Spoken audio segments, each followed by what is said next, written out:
শোনো শোনো ইয়া ইলাহি আমারি মোনাজাত শোনো আমারি মোনাজাত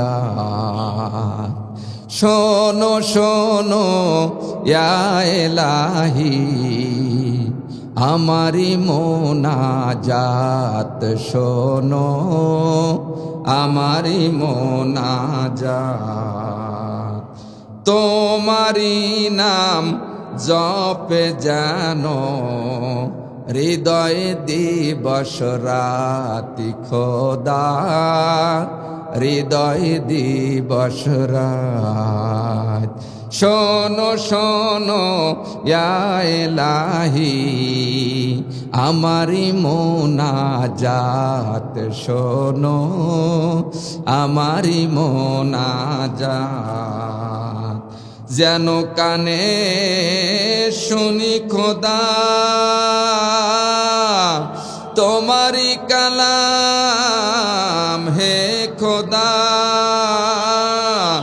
চোখে যেন দেখি শুধু কোরআনের আয়াত খোদা কোরআনের আয়াত শোনো শোনো ইয়া ইলাহি আমারি মোনাজাত শোনো আমারি মোনাজাত মুখে যেন জপি আমি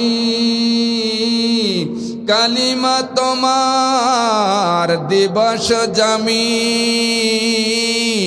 মসজিদের ওই ঝাড়ু বরদার হোকো আমারে হাত খোদা হোকো আমারে হাত শোনো শোনো ইয়া ইলাহি আমারি মোনাজাত শোনো আমারি মোনাজাত তোমারি নাম জপে জানো হৃদয় দিবস রাতি খোদা হৃদয় দিবস রাত জোরে কোন আমিন আর জোরে কোন আমিন আল্লাহ কবুল করুন জোরে একবার বলুন আমিন আমার ভাইয়েরা আলোচনার দিকে চলে আসি আল্লাহ রাব্বুল আলামিনের রাসূলের আগমনের পূর্ব মুহূর্ত সময়ে আরবের ভিতরে সন্ত্রাসী ছিল রাহাজানি ছিল খুন খারাপি ছিল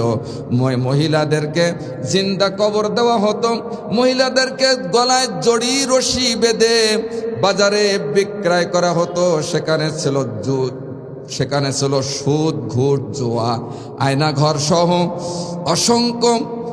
অসংখ্য ব্যবস্থাপনায় ভরপুর যেই যুগটা ছিল ওই যুগটা পরিবর্তন করার জন্য আল্লাহ রব্বুল আলামিন আমাদের কাছে দুইটা জিনিস আল্লাহ অবতীর্ণ করেছে একটু হাত উঠাই বলুন কয়টা দুইটা জিনিস অবতীর্ণ করেছেন আল্লাহ রব্বুল আলামিন বললেন এই দুইটা জিনিস হলো قد جاءكم من الله نور وكتاب مبين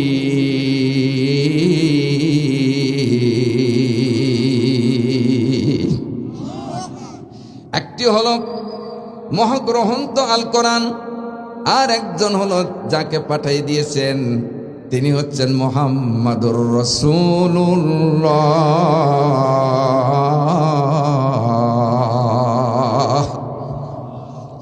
এই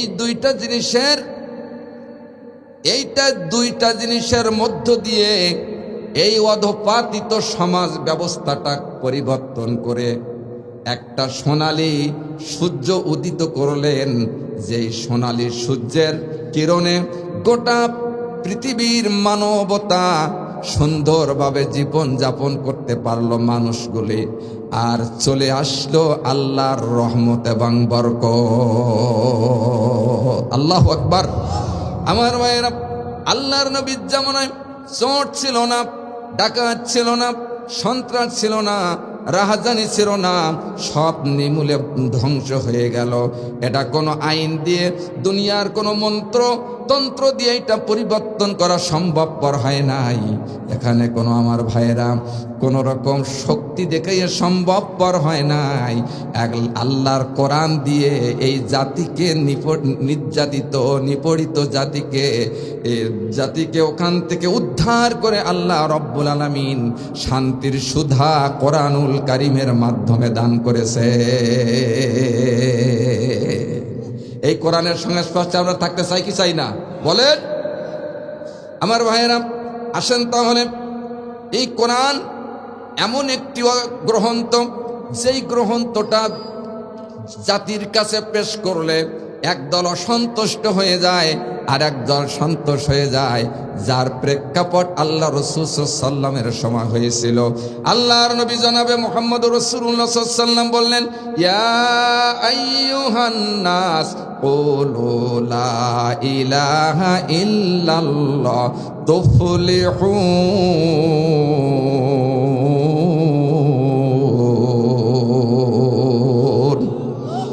বাবাজিরা রে আমার, আল্লাহর নবী বললেন, তোমরা যদি পড়ো লা ইলাহা ইল্লাল্লাহ তাহলে তোমরা সফল কাম প্রাপ্ত হবে।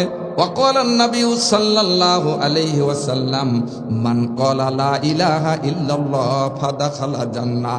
ওয়াকালান নবী সাল্লাল্লাহু আলাইহি ওয়াসাল্লাম, আফজালুজ যিকির লা ইলাহা ইল্লাল্লাহু মুহাম্মাদুর রাসূলুল্লাহ সাল্লাল্লাহু।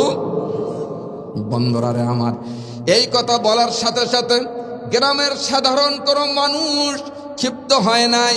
ওই সময়ে রাজ শক্তি ছিল আবু জাহেল, আবু লাহাব, উতবা, শাইবা। আমার ভাইরা, আব্দুল উজ্জা বা আবু লাহাব সহ অসংখ্য 5 জন নেতা বড় ক্ষিপ্ত হয়ে গেল। মুহাম্মদ সাল্লাল্লাহু আলাইহি ওয়াসাল্লাম আমাদেরকে এই কথার দিকে আহ্বান করেছেন। সুতরাং এই কথা যদি আমরা গ্রহণ করে নিতে পারি, তাহলে আমাদের মাতব্বারি এই জমিনে আর থাকবে না, প্রতিষ্ঠিত হয়ে যাবে কোরআনের শাসন ব্যবস্থা। আল্লাহু আকবার। আমার সম্মানিত আমার নড়াইল ভাইয়ের আমার, আসেন তাহলে, এই বাণী যখন জাতির কাছে পেশ করলেন, আবু জেহেল আবু লাহাবকে বলল, আবু লাহাব, তোমার ভাতিজার বিচার তুমি নিজেই করবে, আমরা এর বিচার করব না, তোমার ভাতিজা তুমি করবে। কারণ আরবের ভিতরে এই আবু লাহাব ছিল ধর্মমন্ত্রী। কোন মন্ত্রী? ধর্মমন্ত্রী। আর ওই আরবের ভিতরে 5 জন ধনী মানুষ ছিল, তার ভিতরে একজন। সম্মানিত আমার প্রাণ প্রিয় ভাইয়েরা আমার, এই সময়ে বললে তোমার ভাতিজার বিচার তুমি করো। তখন মুহাম্মদ সাল্লামের দিকে একটি পাথর নিয়ে এগিয়ে গেল। এগিয়ে যেয়ে পাথর দিয়ে আঘাত করলো। কোন মুফাসসির ইকরাম বলেছেন তার নিকটে যায় নাই, 1 হাত দূরে ছিল। কোন মুফাসসির ইকরাম বলেছেন না, তার বৃদ্ধ আঙ্গুলের উপরে পড়ে রক্তাক্ত হয়েছিল। এই রক্তাক্ত হওয়ার পরে আল্লাহর নবী জনাবে মুহাম্মদ রাসূলুল্লাহ সাল্লাল্লাহু আলাইহি ওয়াসাল্লাম বড় ভারাক্রান্ত হয়ে গেলেন। অশ্রুর বিসর্জন দিতে শুরু করলেন। চোখ দেওয়া ঝারে পানি বাইর হয়। আল্লাহকে ডাক দিয়ে বলেন, আল্লাহ,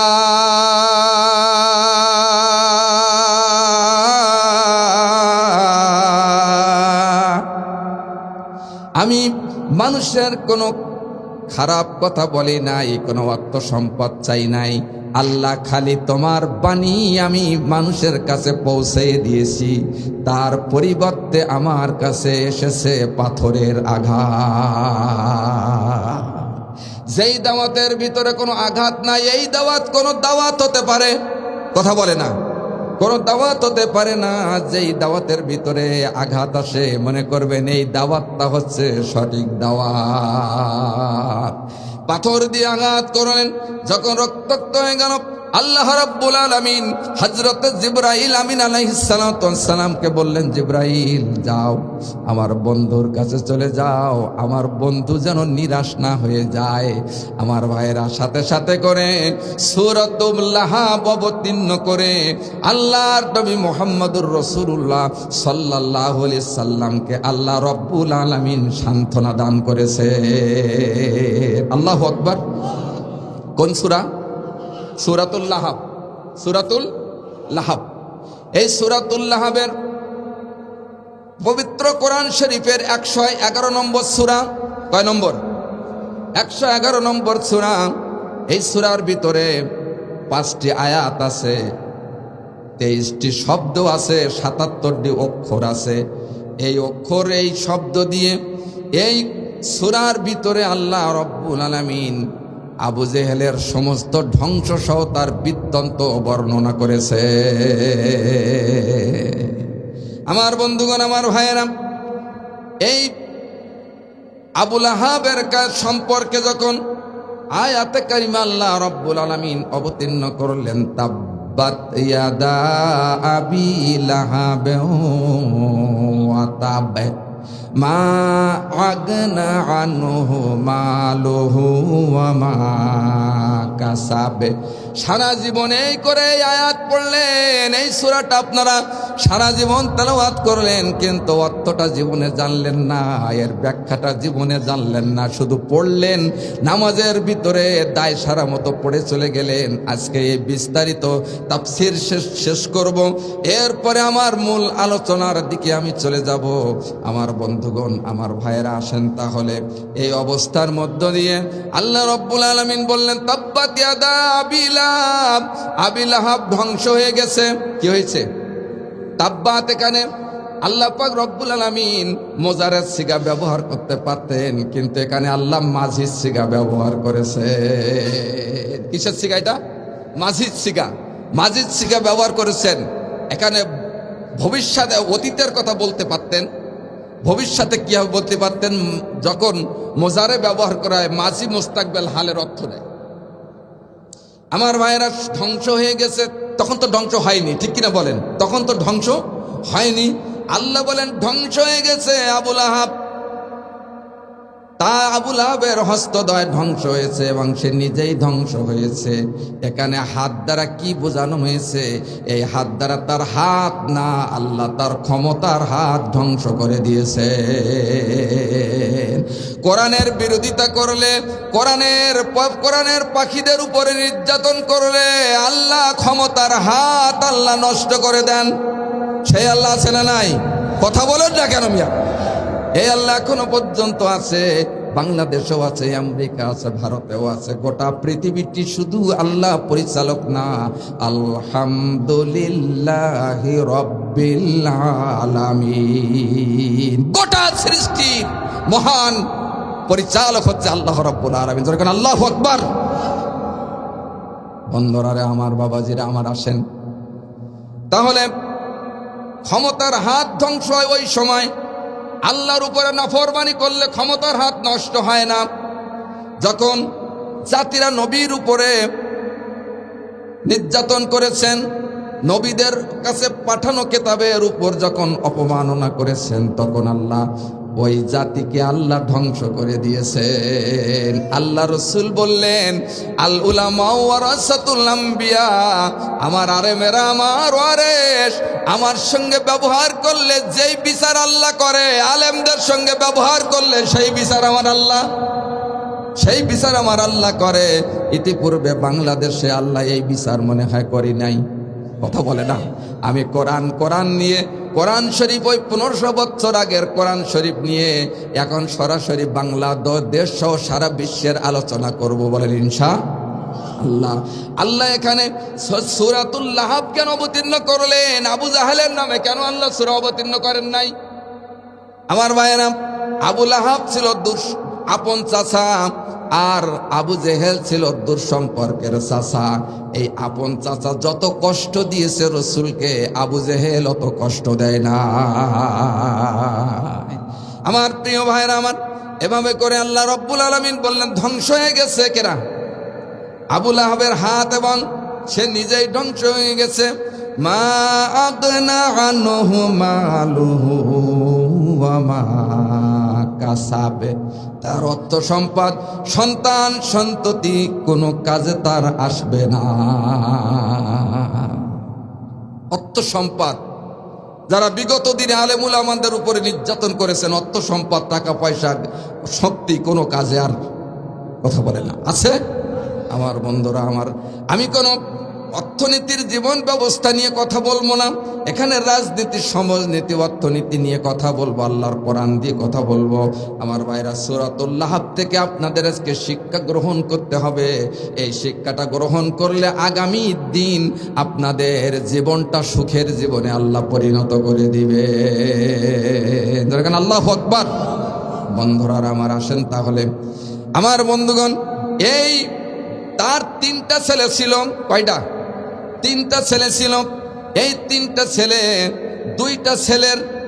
2টা ছেলে আল্লাহ রসুল মুহাম্মদ সাল্লাল্লাহু আলাইহি ওয়াসাল্লামের কন্যা, 2টা ছেলে বিয়ে করেছিল, উতবা আর উতাইবা। এরা যখন তারা বিয়ে করার পরে আমার ভাইরা, এই সূরা যখন অবতীর্ণ হলো, আবু লাহাব বাড়িতে চলে গেলেন। যাওয়ার পরে বলতেছেন যে তোদের মুখ আর আমি দেখবো না, তোরা আমার মুখ আর দেখিস না। মুহাম্মদ আমার উপরে নির্যাতন করেছে, মুহাম্মদ আমার উপরে গালি দিয়েছে, এত কটু কথা বলেছে, সহ্য করার মতো নয়। আমার ভাইয়েরা, এই সময় উতবা একটু ঠান্ডা মেজাজের মানুষ ছিল, আর উতাইবা একটু গরম মেজাজের মানুষ ছিল। 2জন ভাই আল্লাহর নবী মুহাম্মদ সাল্লাল্লাহু আলাইহি ওয়াসাল্লামের কাছে এসে হাজির হয়ে গেলেন। হাজির হওয়ার পরে বললেন, ইয়া মুহাম্মদ ইবনে আব্দুল্লাহ, আপনি আমার আব্বার গালি দিয়েছেন, আমরা এসেছি এর প্রতিশোধ নেওয়ার জন্য। 1 নম্বর প্রতিশোধ নিলাম, আপনার 2টা মেয়ে আমরা 2 ভাই তালাক দিয়ে দিলাম। কি দিলাম? তালাক দিয়ে দিলাম। আর 2য় নম্বর, উতাইবা ওখান থেকে যখন চলে যাচ্ছেন, আল্লাহ রসুল মুহাম্মদ সাল্লাল্লাহু আলাইহি ওয়াসাল্লামের দিকে থুতু মারলেন। আল্লাহ রসুল এত অসন্তুষ্ট হয়ে গেলেন, জীবনে এত অসন্তুষ্ট কোনোদিন হয় না। আল্লাহর নবী একটা ডাক দিয়ে বলে, উতাইবা, আমার সঙ্গে এমন ব্যবহার তুমি করেছো, একটা ডোরা কাটা কুকুর তোমাকে গ্রেফতার করে ফেলবে, তোমাকে খেয়ে ফেলবে।